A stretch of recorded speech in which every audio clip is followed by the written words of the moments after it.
en une veille de Noël où les gens peuvent se retrouver en famille, etc. Nous sommes gardés par des anges gardiens qui ne viennent pas annoncer la naissance d'un enfant ou bien qui ne viennent pas nous souhaiter joyeux Noël, mais qui viennent simplement nous bloquer là, dans un pays qui se veut démocratique, un pays dit de liberté. Mes chers compatriotes, j'aurais aimé ne pas vous embêter avec ces choses-là pendant ces périodes de fin d'année. J'ai souvent réfléchi au bon moment de s'engager pour que le pays devienne un pays plus juste. La seule réponse à laquelle je suis arrivé, c'est qu'il est toujours temps de faire ce qui est juste. C'est pas moi qui le dis d'ailleurs, à César ce qui est à César. C'est Martin Luther King qui le dit. Il est toujours temps de faire ce qui est juste, mes chers compatriotes.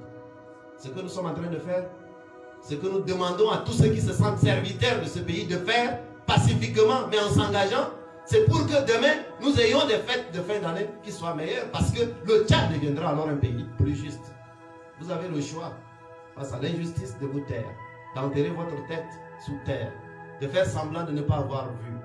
Vous avez le choix, vous qui avez la foi, de faire semblant d'être épanoui spirituellement dans un pays possédé comme un butin de guerre, et de continuer à prier pour des dirigeants qui installent l'injustice. Peut-être qu'en cette fin d'année, vous serez aussi inspiré de prier pour que ce Dieu auquel vous croyez, peut-être le Dieu même, puisse inspirer des dirigeants serviteurs de leur peuple, qui célèbrent la vie, la dignité humaine, plutôt que qui profèrent la violence. Vous voyez, les deux Tchads, ils sont là.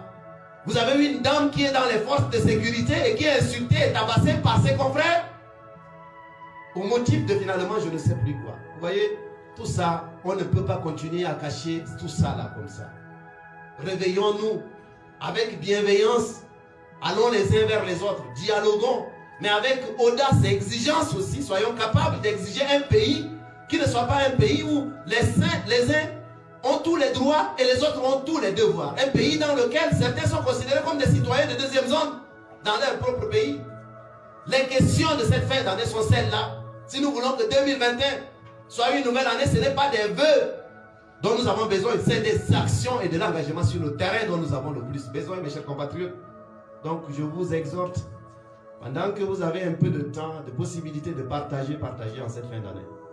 Mais méditez sur ces choses aussi. La fin d'année, c'est aussi le moment de méditation collective. J'espère que nous allons ensemble méditer sur tout cela, sur le sens d'une vie, d'un pays, si finalement ce pays n'est pas assis sur la justice.